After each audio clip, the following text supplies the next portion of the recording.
pinged out or something like that. I don't know. No, I don't know if it dropped or not. I don't know. All of our might have been a chat really interesting conversation there. Yeah. The wrong thinkers are meeting on the internet. Shut it down! Shut it down! Shut it down! I've never seen it do that before.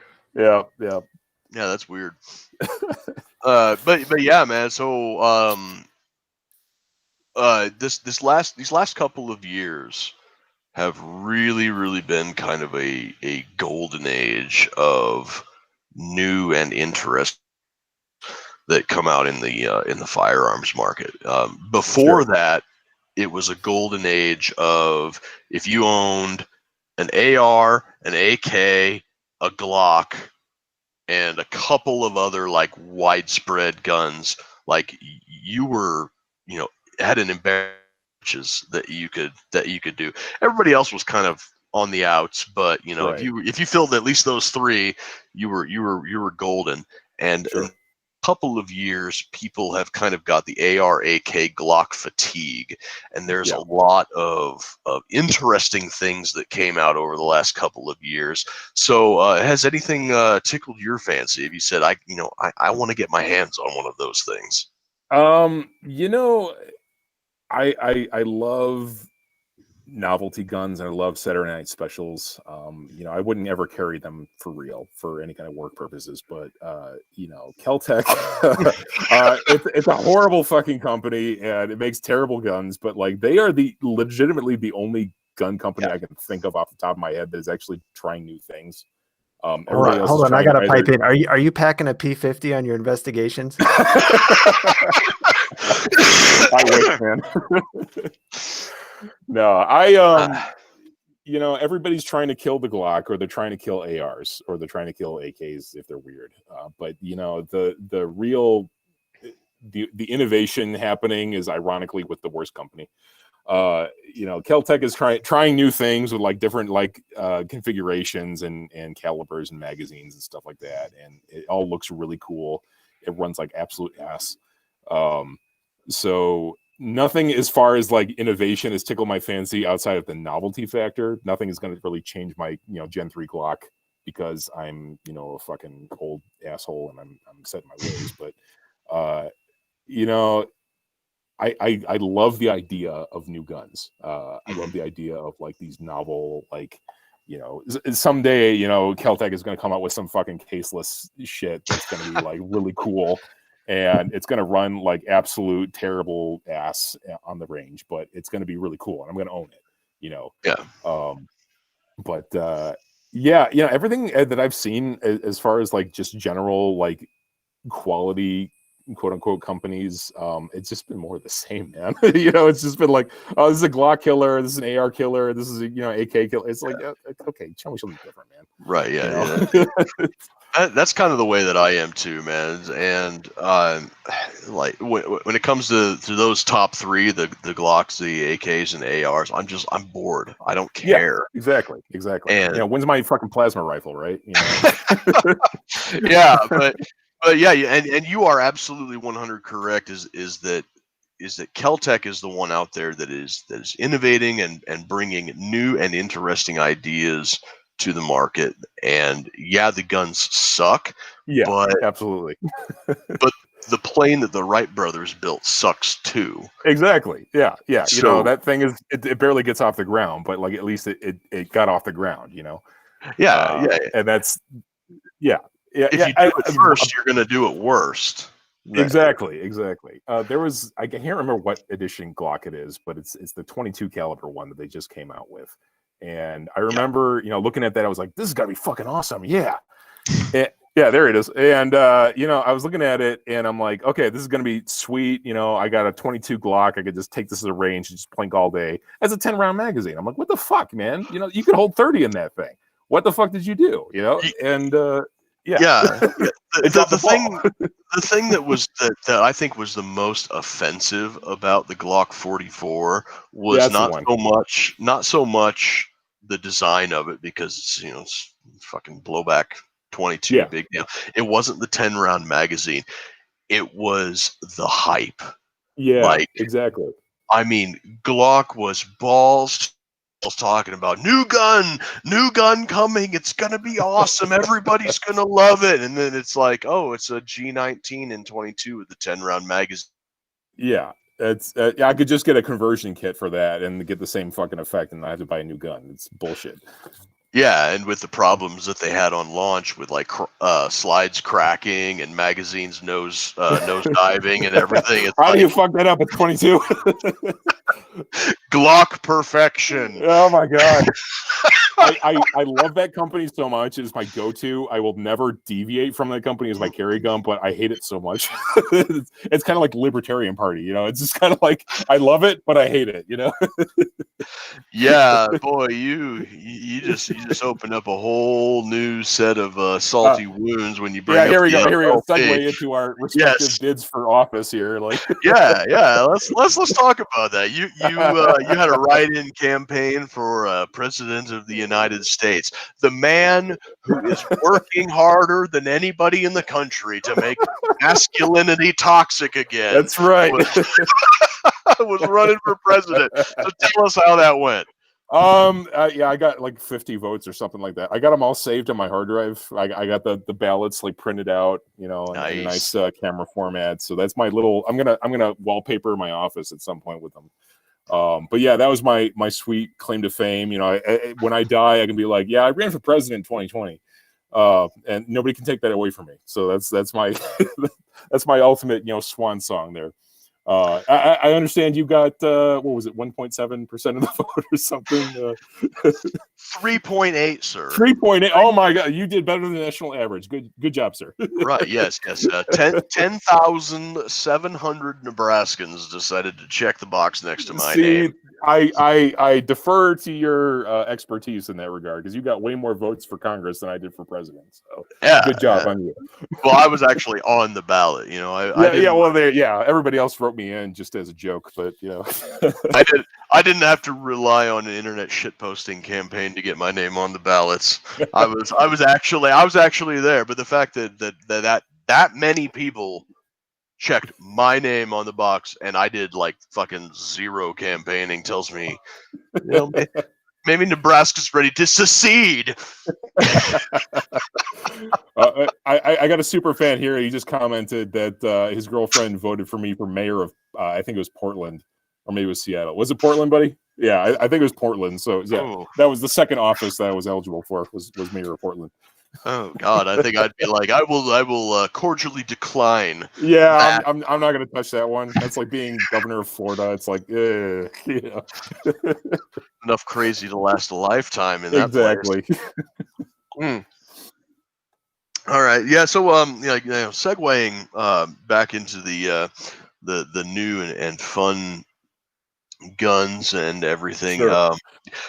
I talked to a guy, Tim Harmson. He's the Military Arms Channel. Talking about this time last year, actually, right before SHOT Show 2020, and it was right after Ruger had dropped their new Ruger 57, and now we have Kel-Tec dropping the P50 that Ben dropped, name dropped in there.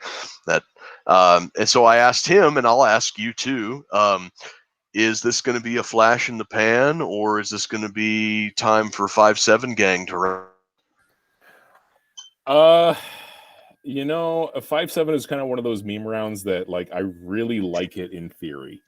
And every time I see, you know, a guy that's rocking a 5.7, I'm like, okay, this thing is, he spent a lot of money on this thing. This thing is great.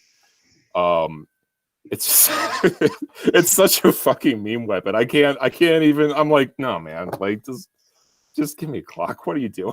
You know, it's cool. It's really cool. I wish it was more popular than it was, and I wish it was less expensive than it was. But it's just, it's just one of those things. It's like, man, just stop it. What do you? Yeah, it's kind of my hope that with Ruger bringing out a sanely priced gun in the caliber, and Kel-Tec bringing out a gun that's it's also in that ballpark of realism, Let's be clear. Let's be clear before you finish. Keltec bringing out a gun in any caliber is going to be a range toy, nothing else. Yeah, unless they're complete moron. Like, right. Let's be honest. yeah. That just goes without saying. But it's a sub $1,000 gun that takes this cartridge. Exactly. And while I think that I know that most ammo companies right now are scrambling to keep up with demand for the the high demand cartridges, like 308, 5.56, 9mm, 45. If/when things kind of cool down and you've got these companies coming out like Ruger, Keltec, I'm sure that other companies are going to be around the corner chambering things in these calibers. It's my hope that you're going to have your typical market forces where more guns in the caliber increases demand, which, of course, is going to drop prices, and it's also going to spur research and development more effective cartridges in that respective caliber. Because right now we've got like FMJ and VMAX, which has like 2 inches of penetration and a basketball-sized permanent wound cavity. Yeah, exactly. No, yeah. I totally agree. I think that the more companies kind of adopt these things, I would love to see a Glock in 5.7. I don't even think there is a Glock in 5.7. I haven't really kept up in it, but yeah, I would love to see that, because that would be really cool. Because technically 5.7 is better than 9mm ballistically, not by much, but like it's better. So like that would be a cool round to just kind of carry around and be like, yeah, man, I'm gonna just cap somebody with this fucking thing. But no, it's cool. I would love to definitely see like more adoption of that across the popular companies, the big 8 as I call them, just because like 9mm is really effective for what it is, but and 45 is pretty effective, but like you kind of stagnate at a certain point with these popular calibers, and I think it's time. We're in the 21st century. We need to start adopting new R&D things to give us new options, essentially. So yeah, 5.7 would be really cool, I think. Yeah, definitely. Yeah, so Christ, I had a question, but now I forgot it. Okay, I'm half in the bag right now, so like if my answers aren't really making sense, this. Yeah, man. We just kind of like episodes like this where I don't have anything that I really want to talk about. I just find somebody that I generally just like think would be a cool person to talk to. I appreciate it. I get a little lit myself, and we just kind of go with the flow. No, yeah. Good, so yeah, we got some.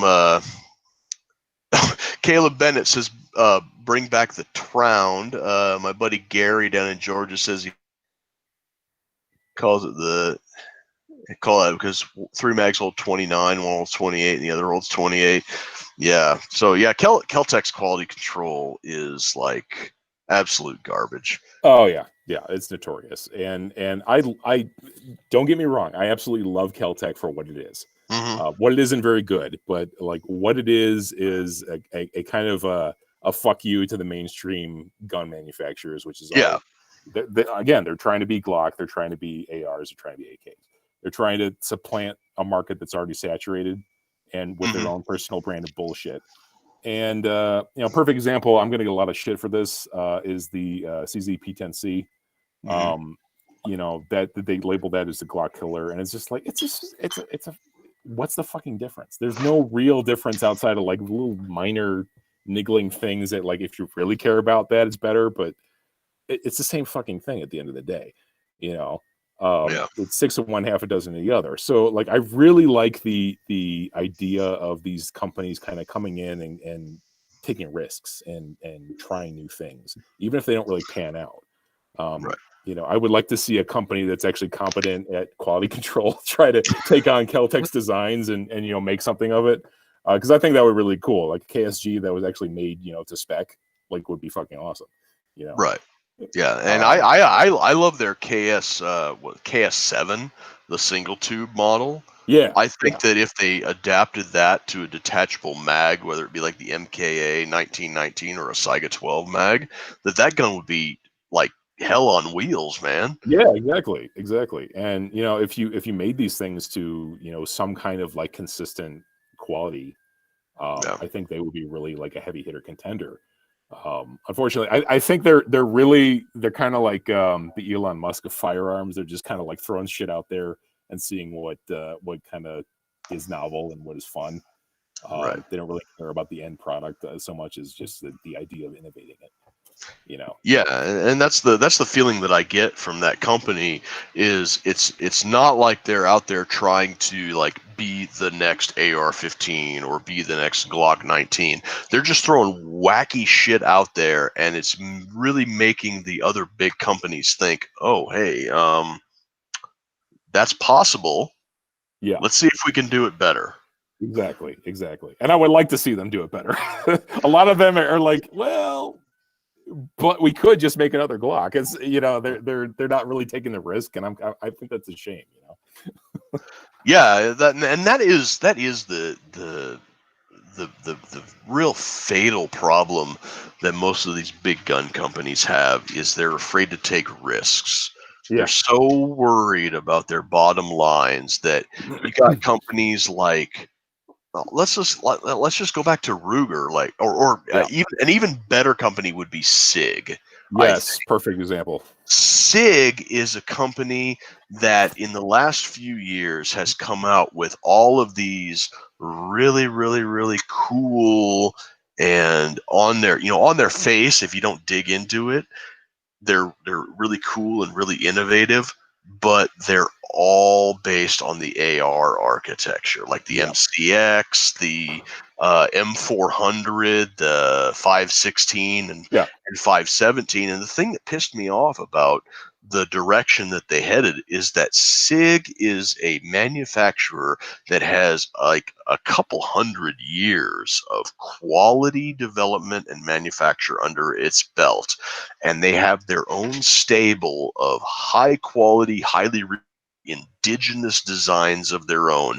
But when they decided to jump ship from Europe to America, they decided to just kind of like throw out into the ocean and say, yeah, let's make ARs like every fucking buddy else. SIG is interesting because I think once they started getting government contracts, I mean like American government contracts, I'm not talking about like overseas government contracts. Those don't fucking matter.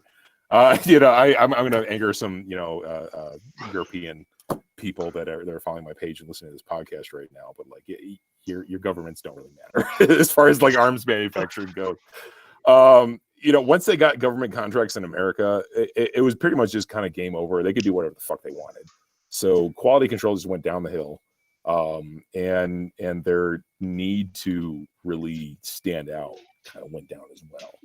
And I think that's kind of like the fatal flaw of a lot of these companies is just like once you get that sweet government money, you don't need to really try as hard, I guess, if that makes sense. Yeah, Colt had that problem. HK had that problem. Exactly. FN is they're notorious. Sliding into that territory like both feet. FN is my favorite company. Like I carried a 240 and a 249 overseas. My favorite handgun is an FNX 45 tactical that's sitting right over there on the shelf. It's like I love FN products, but in the last few years, they're just like, we got all these government contracts, and we'll throw you plebs down there in the civilian territory a crumb every now and again, and you'll like it, and you're not going to question us. I give them hell every now and again, but I'm just me. That's kind of why I like Glock so much. And Glock is everybody's favorite company to shit on. It's also everybody's favorite company to use, ironically. It is one of those companies that's just kind of like this is going to be consistently Glock. You will never expect anything but this from any gun that we make. And I kind of appreciate that because it's just like they're not trying to be novel, they're trying to be Glocks. There's no pretension there. There's no trying to beat itself because it's just a Glock, Right. And I kind of appreciate the honesty there because it's just like you know, they're going to be themselves for forever. They don't Right. really have any government contracts. They tried, but they didn't really get it. And you know, people that adopt it, they just kind of adopt it because it's like, this is useful. I can buy a mag for like, you know, $10. You know, this is awesome. You know, why would I go with anything else? Yeah, that's the entire thing about Glock is, you know, do one thing and do it well. Yeah, exactly. Is their whole bottom line is, you know, it's like a Glock is a Glock is a Glock. Doesn't matter what caliber it is, doesn't matter what frame size it is. Exactly. They're all the fucking same. If you shot one, you shot them all. Exactly. And you know, like to a guy like me that really thinks that that variety is the spice of life, Glock is the most boring fucking company that. Absolutely. But what they do very, very well. Yeah, it's the iPhone of guns. You know, there's nothing novel about it. No, absolutely nothing at all. yeah. This is the standard. And no matter how much you got companies like Zev and Agency and Salient that try to put lipstick on a pig. You know, it's a Glock. what are you fooling, man? Like I see these like $5,000 like Terran Tactical and Salient arms, and I'm just like, dude, bacon.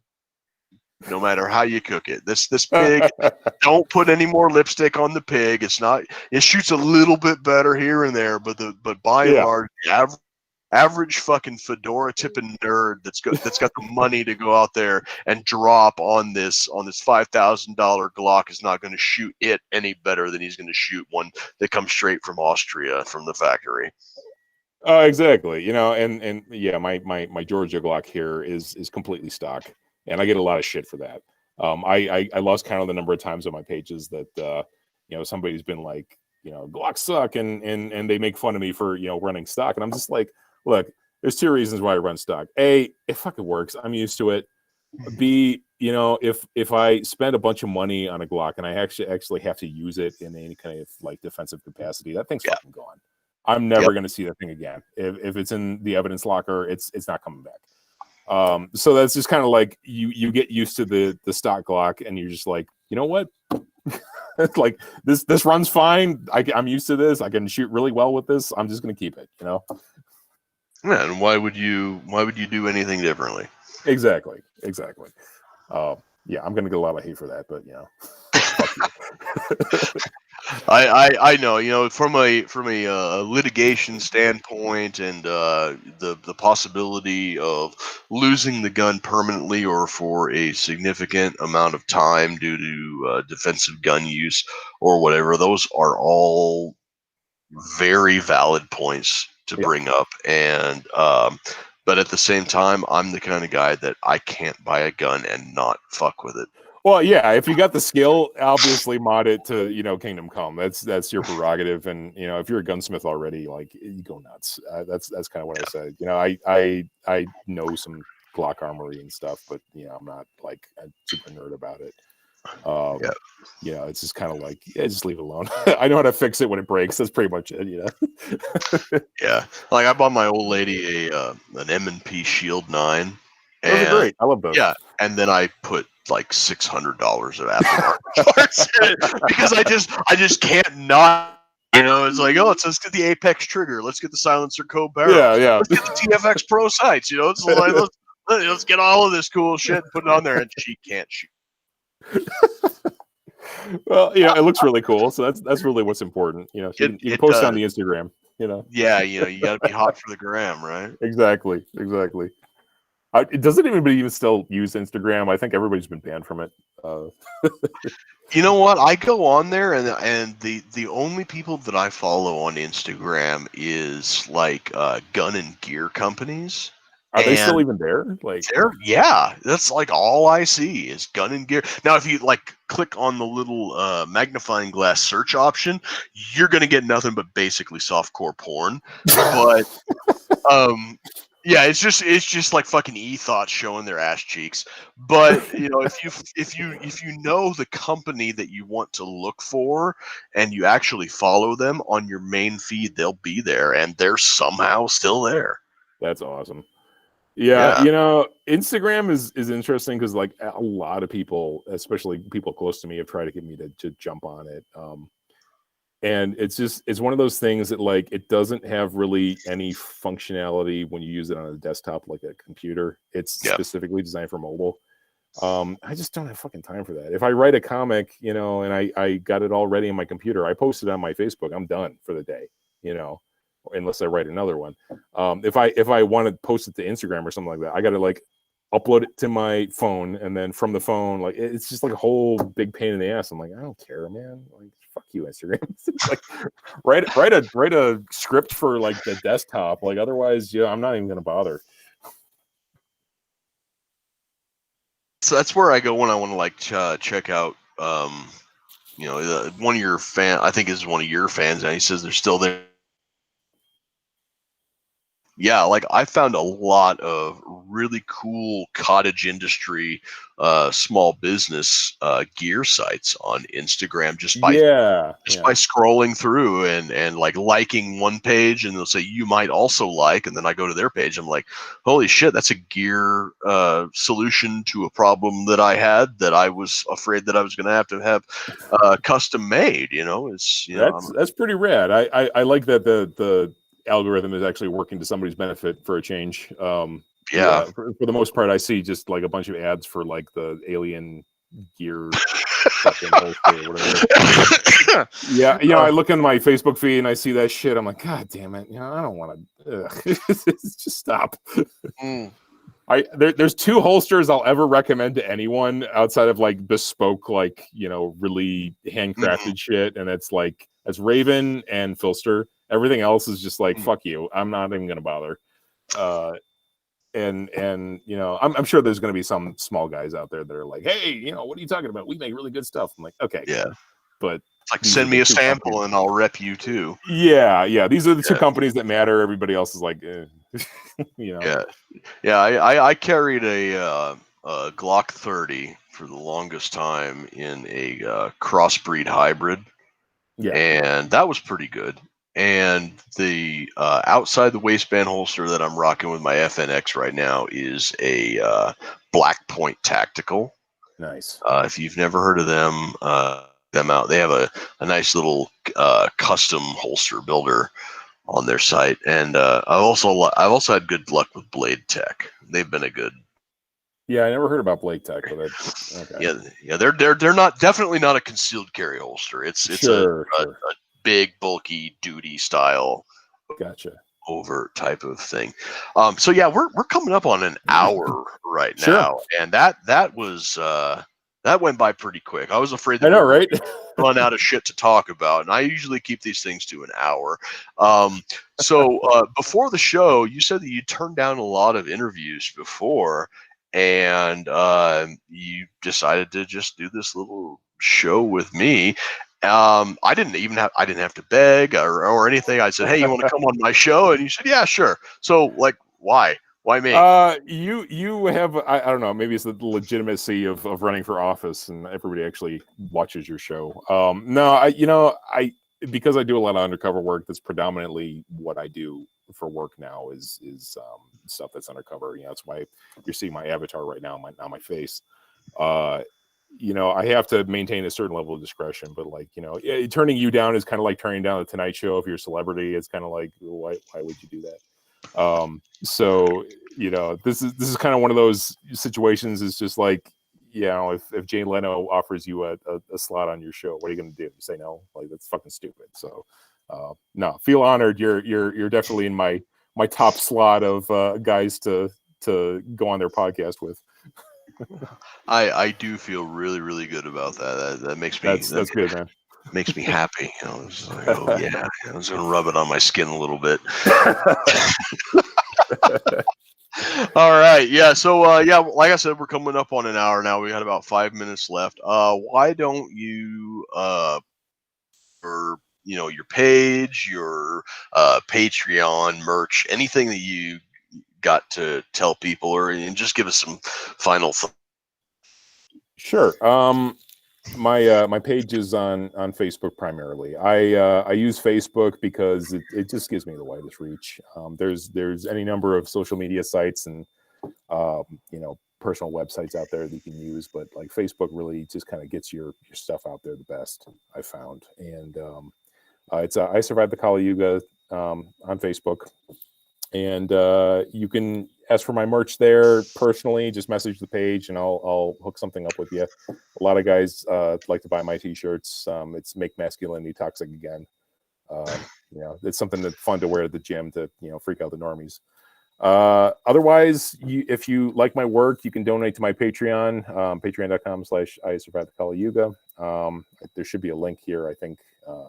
Somebody just put it up. And if you like it, great. I'd love to interact with you. I love to interact with all my fans. I appreciate every single one of you. Any donor that wants to donate, everybody from $1 to $1 million. I appreciate your efforts from the bottom of my heart. You let me do what I love. So thank you very much. Otherwise, just keep reading. They're free. You can go on the Facebook page and just read those comics. And if you like them, cool. Otherwise, I think that's pretty much it, man.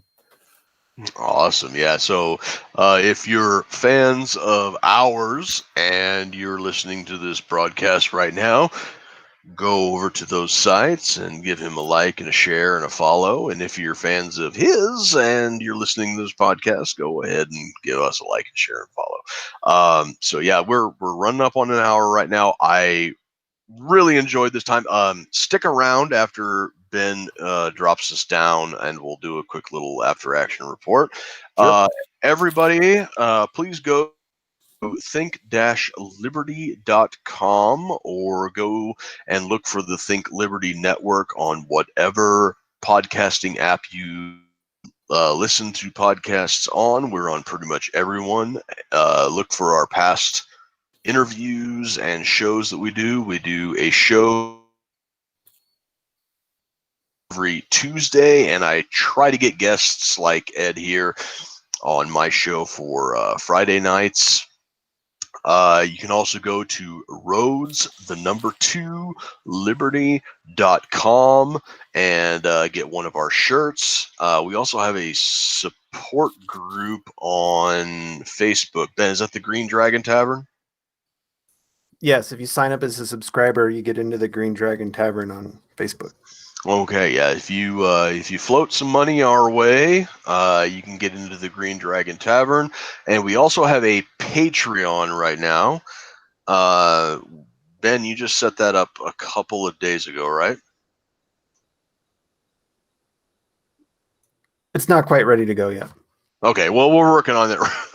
We're working on that right now. We're going to e-bag a little bit and try to give us get some money sent our way, because I think that if we can get enough subscribers to give us some cash, then we can go and cover on ground things like the Capitol Hill protests, the Richmond gun rights rally, all of these newsworthy big events that you guys like to listen to us talk about. Well, we can actually be there and give you a firsthand report.